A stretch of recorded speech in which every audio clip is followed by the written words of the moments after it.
안녕하십니까.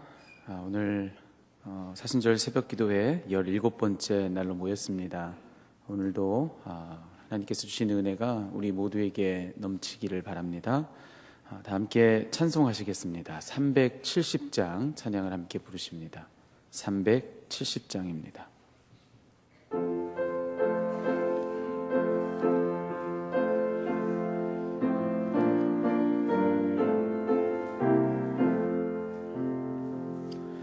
주 안에 있는 나에게 단 근심이 있으랴. 십자가 밑에 나아가 내 짐을 풀었네. 주님을 찬송하면서 할렐루야 할렐루야. 내 앞길 멀고 험해도 나 주님만 따라가리. 그 두려움이 변하여 내 기도 되었고, 전날의 한숨 변하여 내 노래 되었네. 주님을 찬송하면서 할렐루야 할렐루야. 내 앞길 멀고 험해도 나 주님만 따라가리. 내 주는 자비하셔서 늘 함께 계시고, 내 궁핍함을 아시고 늘 채워주시네.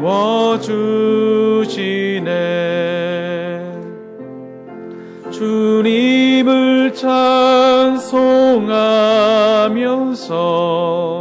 할렐루야 할렐루야. 내 앞길 멀고 험해도 나 주님만 따라가리. 내 주와 맺은 언약은 영불변하시니, 그 나라 가기까지는 늘 보호하시네.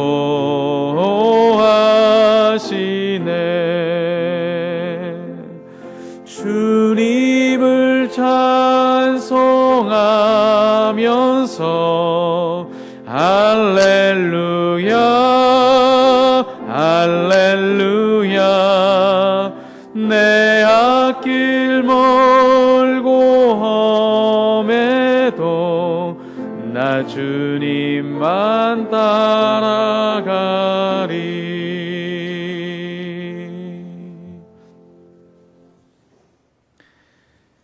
기도하시겠습니다. 하나님, 오늘도 우리를 기도의 자리로 부르시니 감사합니다. 이런저런 형편 속에서 하나님을 바라며 이 자리에 섰습니다. 간절한 소원을 가지고 선 이들에게 하나님의 뜻 안에서 응답되는 은혜를 허락하시고, 상처된 마음을 가지고 선 이들에게는 하늘의 위로를 더하여 주옵소서. 연약해진 믿음 때문에 낙심하고 있는 이들이 있습니다. 말씀 속에 살아계신 하나님을 새롭게 만남으로 그 믿음이 새로워질 뿐 아니라 강건해지는 은혜를 누리게 하옵소서. 육신의 질병으로 신음하고 있는 가족들이 있습니다. 기도할 때에 치료되는 은혜가 있게 하여 주시옵소서. 이 모든 일들로 인하여서 우리가 하나님을 새로이 알게 하시고 그로 인해 더 큰 믿음으로 승리하는 우리 모두가 되게 하여 주시옵소서. 말씀 전하는 목사님을 붙드셔서 하나님이 원하시는 말씀이 온전히 선포되게 하시고 그로 인해 홀로 하나님의 이름만 높여지게 하옵소서. 이 모든 말씀 살아계신 예수 그리스도의 이름으로 기도하였습니다. 아멘. 오늘 하나님께서 우리에게 주시는 말씀은 마태복음 24장입니다. 마태복음 24장 23절부터 28절까지의 말씀 한 목소리로 봉독하도록 하겠습니다.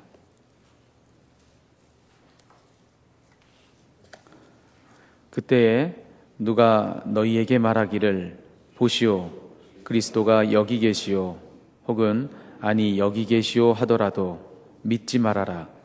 거짓 그리스도들과 거짓 예언자들이 일어나서 큰 표징과 기적을 일으키면서 할 수만 있으면 선택받은 사람들까지도 홀릴 것이다. 보아라, 내가 너희에게 미리 말하여 둔다. 그러므로 그들이 너희에게 보아라, 그리스도가 광야에 계신다 하고 말하더라도 너희는 나가지 말고 그리스도가 골방에 계신다 하더라도 너희는 믿지 말아라. 번개가 동쪽에서 나서 서쪽에까지 번쩍이듯이 인자가 오는 것도 그러할 것이다. 주검이 있는 곳에는 독수리가 모여들 것이다. 아멘. 오늘 아침에도 하나님 주실 말씀 기대하고 사모하는 마음으로 묵상하며 기도하도록 하시겠습니다.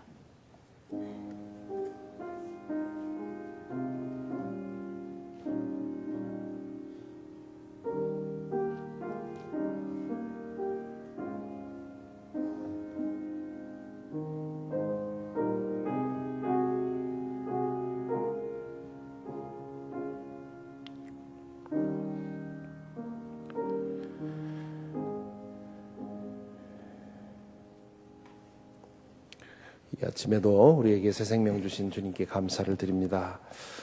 예수님은 계속해서 성전의 멸망에 대해서 말씀을 하십니다. 그날의 환란이 전에 보지 못한 큰 환란이 될 것이라고 예고하신 다음 속이는 자가 나타날 것이다 하는 그런 예고를 하시지요. 혼란스러운 시대에는 언제나 속이는 자들이 나타나게 되어 있지요. 성전이 파괴될 날에도 그리스도 즉 메시아를 자처하면서 사람들을 현혹시키는 사람들이 나타날 터이니 그들로 인해 혼란스러워하지 말라고 말씀을 하십니다. 당시의 유대인들은 메시아에 대해서 다양한 기대를 가지고 있었고 또 생각을 가지고 있었습니다. 다윗의 자손으로부터 메시아가 나올 것이다 하고 믿는 그 믿음은 많은 이들에게 공감을 얻었지요. 또 그 메시아가 다윗의 왕국을 회복할 것이다 하는 그런 믿음도 다수가 가지고 있었습니다.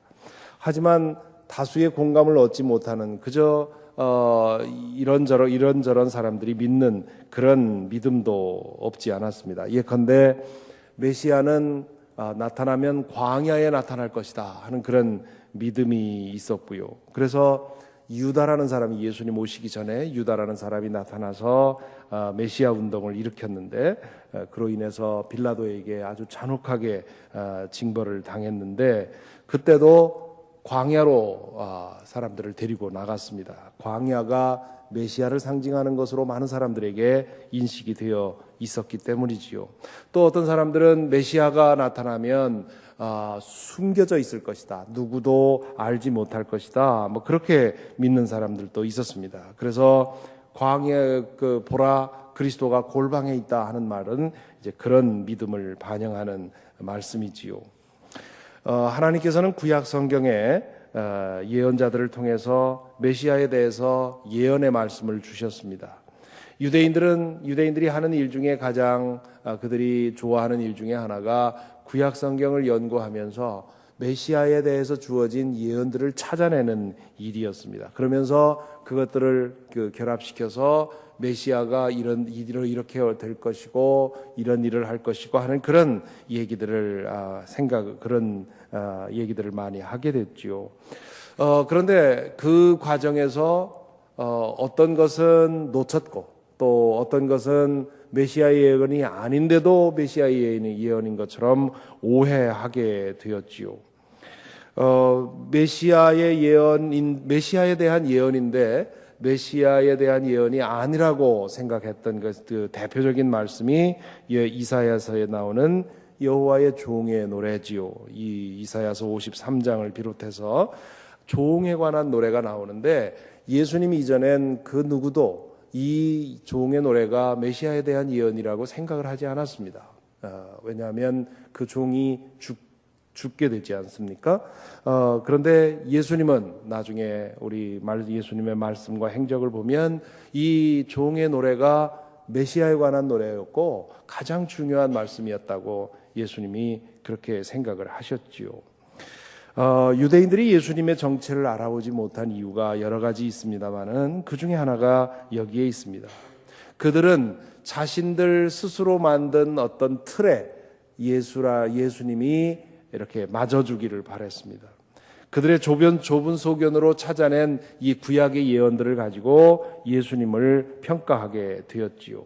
그러나 메시아는 예언보다 큰 분이지요. 그 틀에 맞출 수 있는 분이 아니었습니다.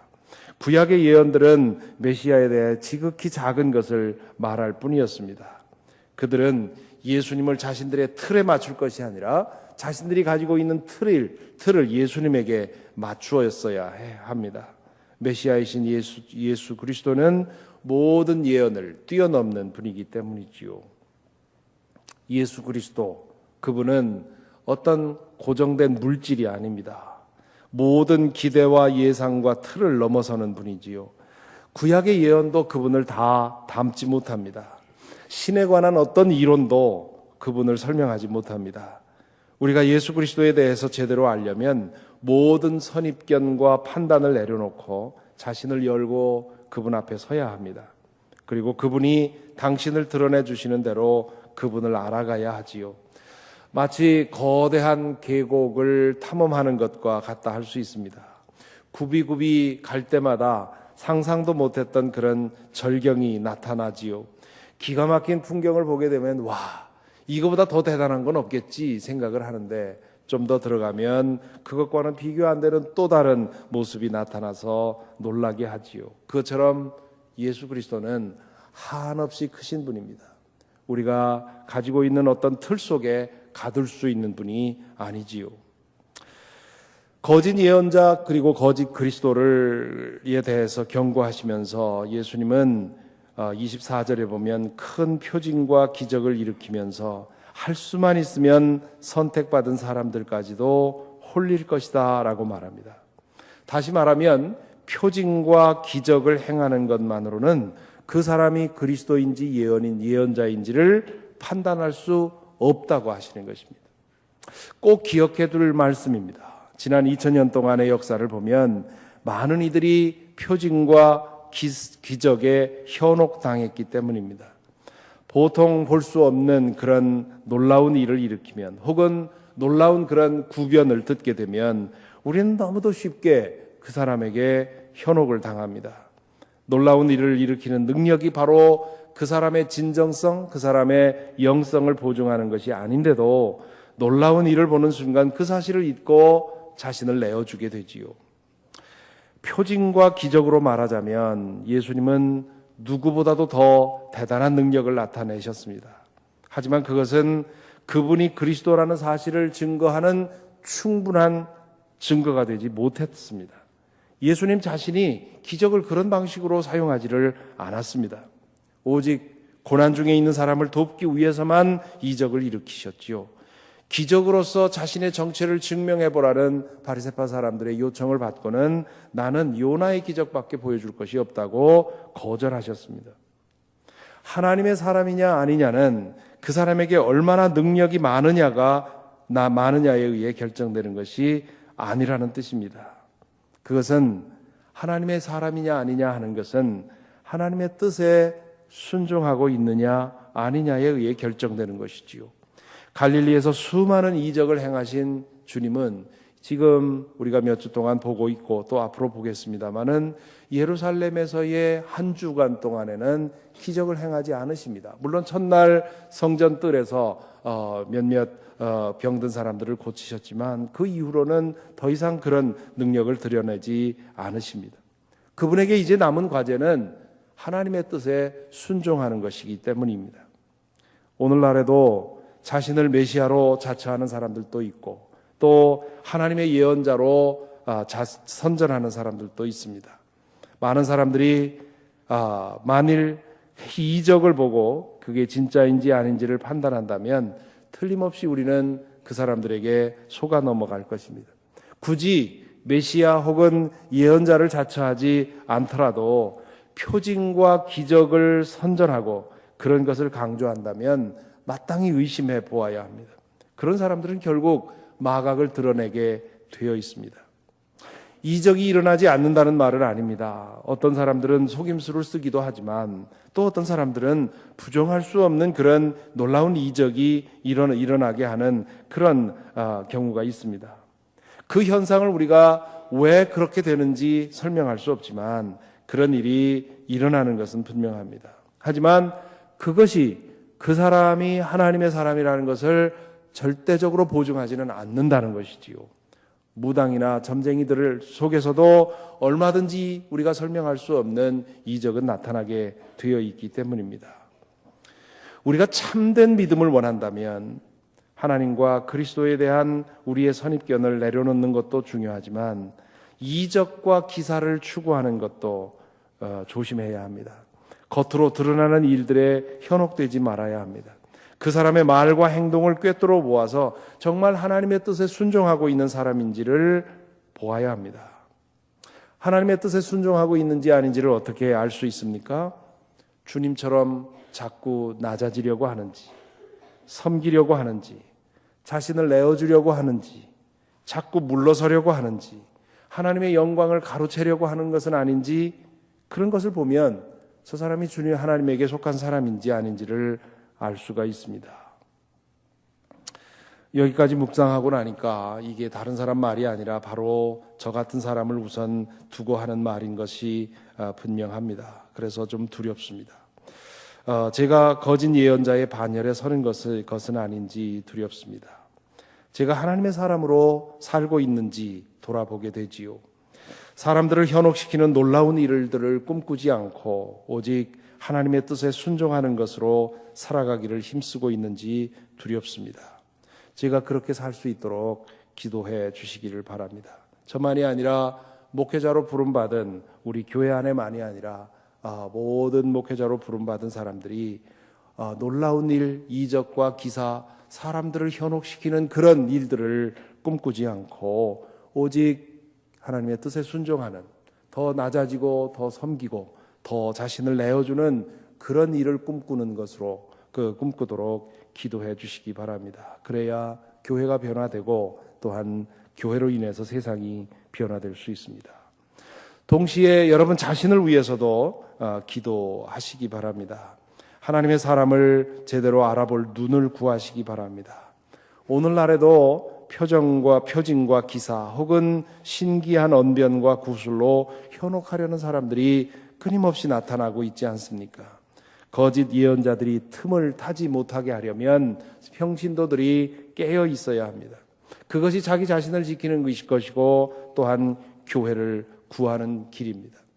요즘에도 우리 지역에서도 그렇고 또 미주에서도 그렇고 한국에서도 교회에 여러 가지 문제들이 생기고 또 이런저런 뉴스들을 읽다 보면 목회자들도 참 큰 문제인데 평신도들도 어쩌면 이렇게 많은 문제가 드러났는데도 여전히 그 사람을 따라다니면서 추종하면서 마치 신처럼 떠받들고 있을까? 이게 뭐가 잘못된 것일까? 왜 이렇게 교회가 되었을까 하는 그런 그 답답함을 가질 때가 참 많습니다.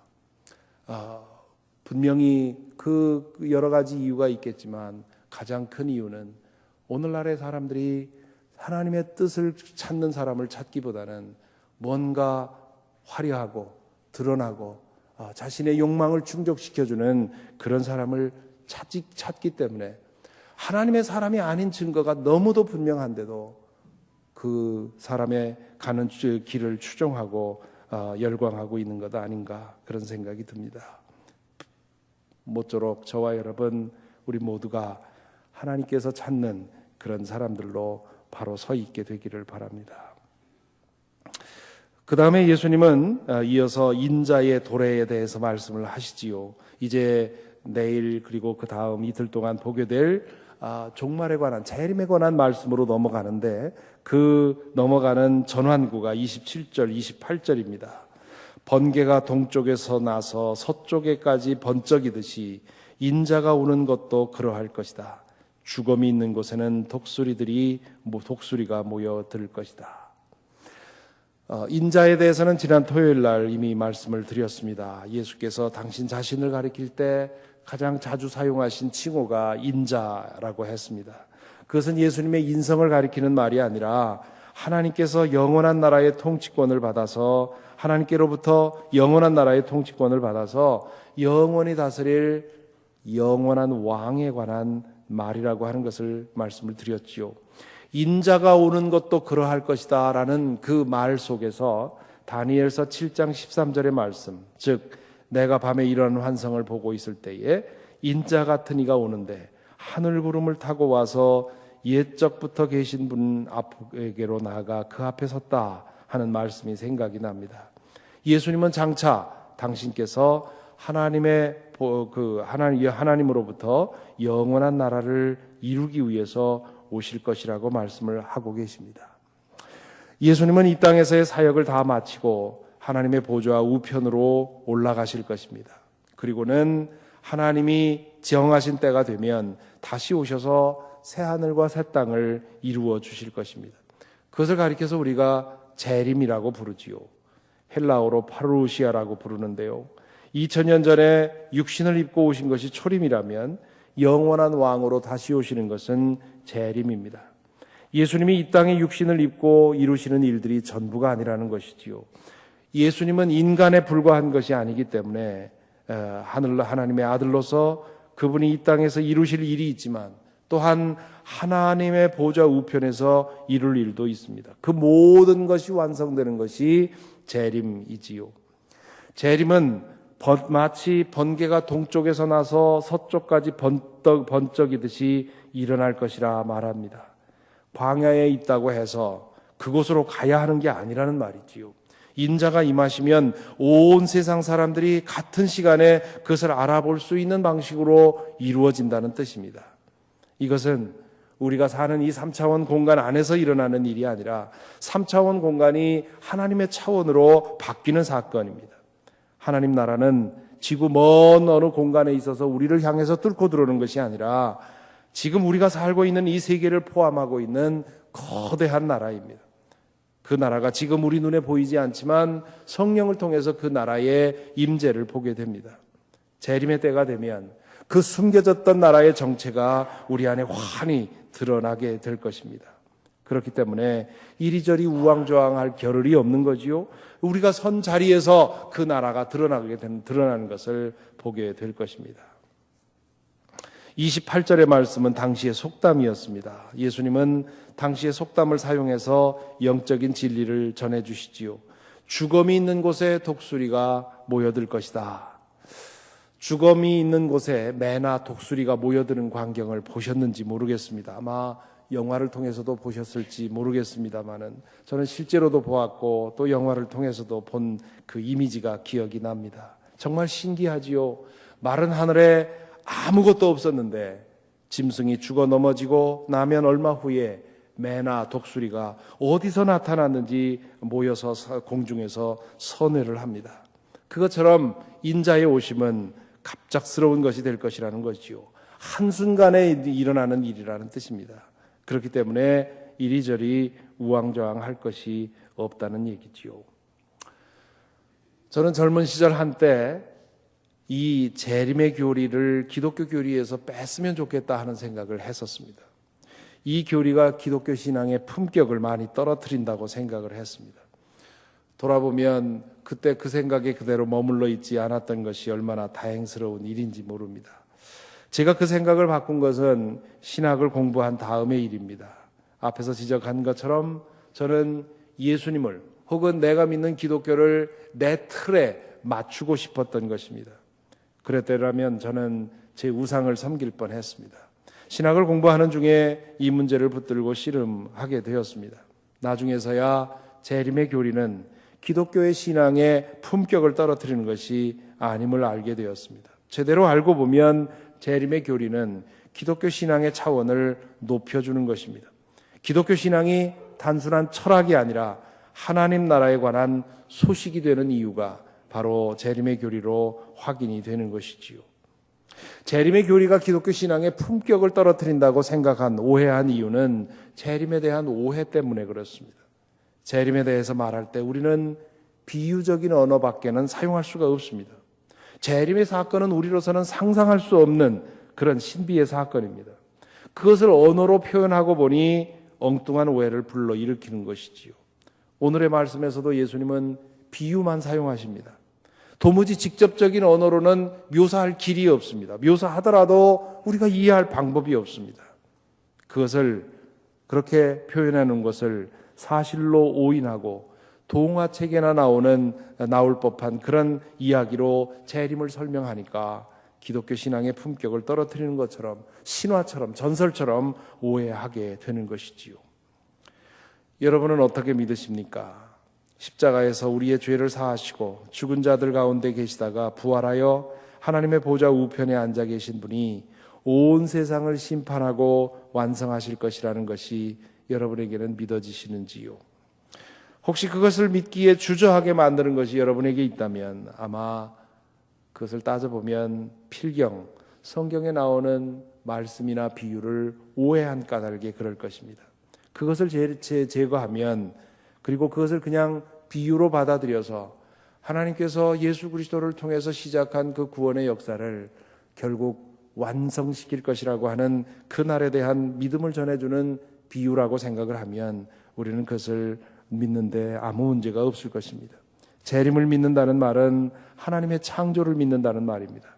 재림을 믿는다는 말은 하나님의 주권을 믿는다는 말입니다. 재림을 믿는다는 말은 예수 그리스도를 통해 이루어진 구원을 믿는다는 말입니다. 재림을 믿는다는 말은 하나님 나라를 믿는다는 말입니다. 재림을 믿는다는 말은 나의 생명이 이슬처럼 사라져 없어지지 않을 것임을 믿는 것입니다. 이 믿음이 저와 여러분에게 흔들리지 않고 서 있게 되기를 간절히 바랍니다. 찬송가 부르겠습니다. 374장 함께 부르겠습니다.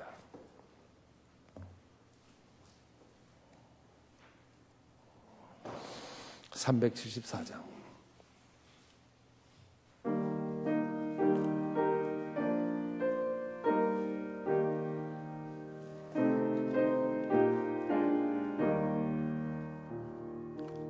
나의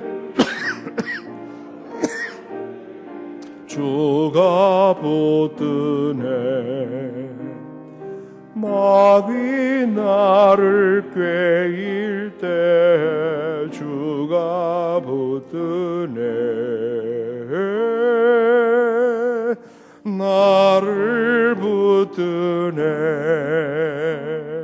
나를 붙드네 사랑하는 나의 주 나를 붙드네 오래 고주 아니면 서지 못하네 나의 사랑 식을 때 주가 붙드네 나를 붙드네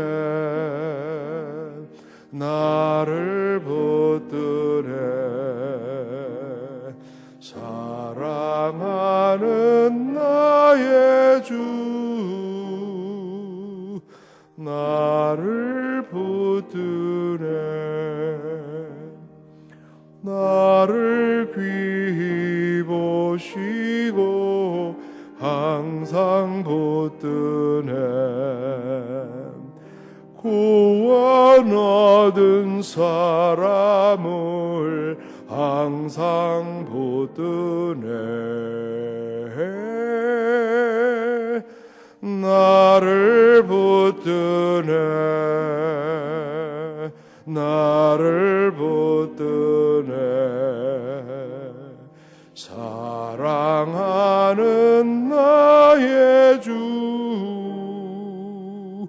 나를 붙드네.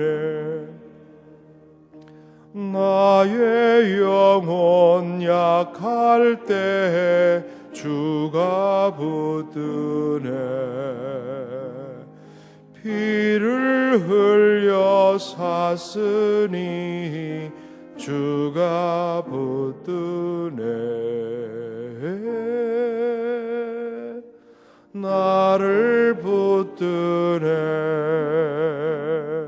나를 붙드네. 사랑하는 나의 주 나를 붙드네. 기도하겠습니다.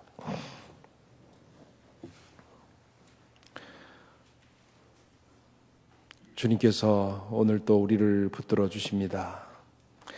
이 시간 오늘 말씀을 생각하면서 무엇을 붙들어 주실 것인지 주님께 구하십시다. 먼저 우리의 믿음이, 우리의 눈이, 우리의 마음이 참된 것을 바라야 하겠습니다.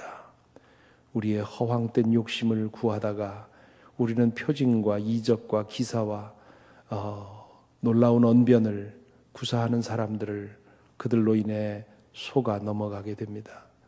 우리가 찾는 것은 우리의 허영심을 채우는 사람이 아니라 하나님의 사람, 그 하나님의 뜻입니다. 우리 목회자들이 하나님의 사람으로서 다른 것이 아니라 오직 하나님의 뜻을 구하고 하나님의 뜻을 행하는 일에 그 마음을 두고 살아가도록 기도해야 되겠습니다. 뿐만 아니라 우리 성도들이 허황된 것, 놀라운 것, 이적과 기사를 구할 것이 아니라 참된 하나님을 참되게 알고 예수 그리스도를 참되게 알고 그리고 그 안에서 살아가도록 힘써야 하겠습니다. 우리는 어떻습니까? 우리가 만일 예수님 시대에 났다면 우리는 예수님이 누구이신지 알아보았겠습니까? 아니면 표징과 이적과 기사를 선전하는 사람들을 따라 움직였겠습니까? 오늘날에도 이적과 기사를 나타내는 그런 부흥사가 나타난다고 하면 수많은 사람들이 몰려듭니다. 그러나 얼마 지나고 보면 그들에게 있었던 그 능력이 그 사람들이 하나님의 사람들이었다고 하는 사실을 증거하는 증거가 아니라고 하는 사실을 알게 되지요. 주리에게 참된 믿음을 주옵소서, 참된 소망을 주옵소서, 참된 열망을 가지게 하옵소서. 목회자들과 성도들이 참된 것을 구하는 그런 교회로 거듭나게 하여 주옵소서. 이 세상의 교회들이 왜 이렇게 많은 문제를 일으키고 있습니까? 하나님을 찾지 못하고 자신의 호황된 욕심을 따라 살기 때문입니다. 그것을 충족시키기 위해서 분주한 목회자들 되지 않게 하시고 그것을 따라 우왕좌왕하는 성도들 되지 않게 하시고 하나님 그 뜻을 찾으며 하나님의 길을 갈 수 있게 해달라고 우리 기도해야 되겠습니다. 이 시간 함께 우리 통성으로 기도하겠습니다. 아버지 하나님, 이 아침에 저희를 깨워주셔서 주님의 말씀을 생각하게 하시고 아버지 하나님 우리 자신을 돌아볼 수 있도록 인도해 주신 것 감사합니다.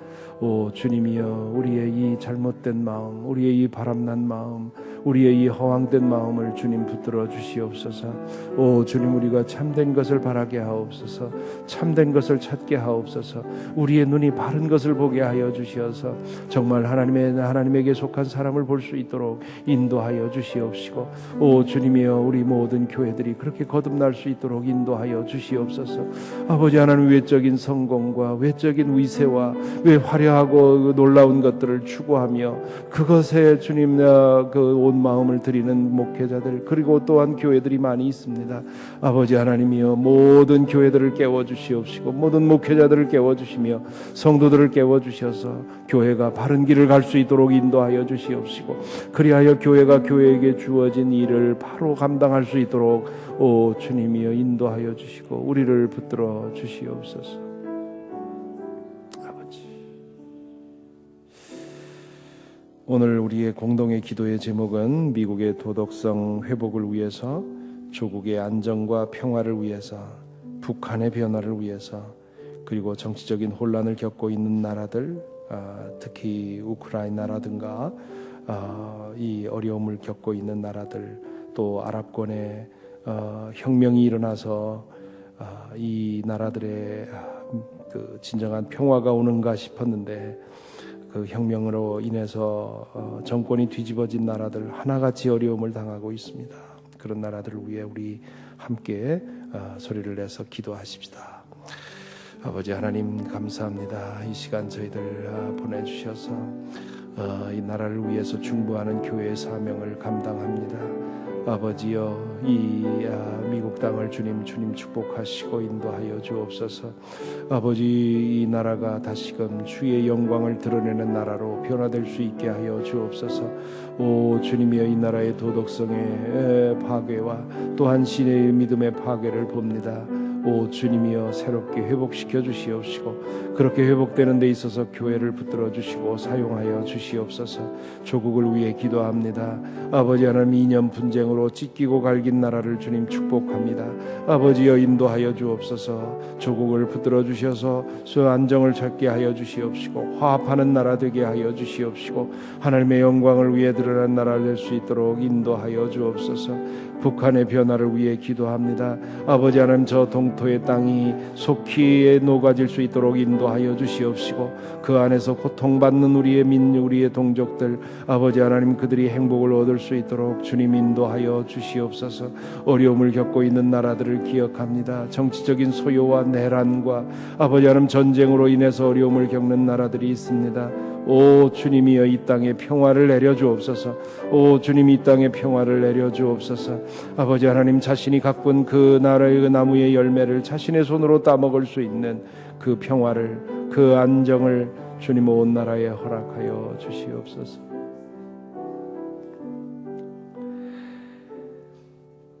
아버지 하나님 오늘 새벽을 저희 깨워 주시옵시고 저희로 하여금 함께 모여 말씀을 읽고 찬양하며 기도하게 하여 주시니 감사를 드립니다. 저희의 믿음을 다시 한번 주님 앞에 구합니다. 참된 믿음 구합니다. 오직 하나님의 뜻을 바라며 우리의 허황된 욕심을 충족시키는 것들에 휘둘리지 않도록 오 주님이여 우리의 마음을 늘 지켜주시옵시고 오직 참된 것을 추구하며 살아가도록 인도하여 주시옵소서. 우리로 하여금 바로 믿게 하여 주옵소서. 우리의 틀에 하나님을 맞추고 이 예수님을 맞추려 할 것이 아니라 우리가 한 주님을 알아가면서 우리가 이미 가지고 있었던 틀을 버리고 깨뜨리고 주님에 맞게 살아갈 수 있도록 인도하여 주시옵소서. 재림을 기다립니다. 온 세상이 이 온 인류의 역사가 주님의 그 뜻으로 완전히 새로워질 날을 기다립니다. 주님 그 날을 주시옵시고 오늘 이 땅에 저희가 살아가는 동안 주님의 임재, 주님의 재림, 주님의 그 주권을 믿고 의지하며 살아가도록 오늘 하루도 지켜주시고 인도하여 주옵소서. 오늘 하루에 우리의 삶을 주님 앞에 맡깁니다. 우리의 마음의 모든 말과 우리의 입술의 모든 말과 우리 마음의 모든 묵상과 우리의 손과 발휘하는 모든 일이 주님 앞에 연락되기를 원합니다. 오늘 하루 주님과 동행하며 주님 찬양하는 하루가 되도록 인도하여 주옵소서. 우리 주 예수 그리스도 이름으로 기도하옵나이다. 아멘.